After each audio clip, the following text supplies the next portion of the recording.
Walang epekto sa operasyon ng local police sa Banban, Tarlac kung hindi na sila sasailalim sa supervision ni Mayor Alice Guo. Ayon kay PNP, Public Information Office Chief Police Colonel Jean Fajardo, may sariling programa naman ang local police at hindi ito nakadepende sa kumpas ng mga alkalde.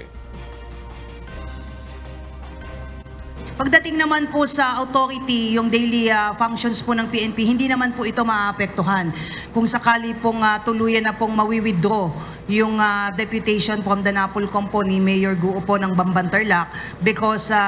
very clear naman po sa command line po ng ating PNP na yung ating pong mga municipal police station is taking orders from the provincial director and the provincial director is taking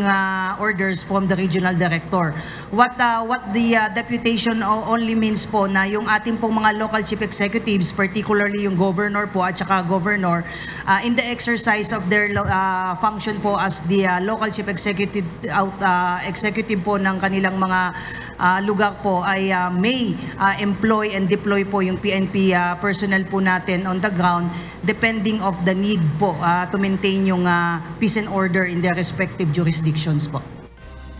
Kaugnay nito, iimbestigahan din niya ng pambansang pulisya ang mga opisyal ng Banban Police kung paano nakalusot ang iligal na operasyon ng Pogo sa lugar. Matatandaang sinalakay ng PNP ang Pogo sa Tarlac noong isang buwan dahil sa ulat na nagsasagawa ang mga ito ng iligal na aktibidad gaya ng human trafficking at iba't ibang uri ng scam.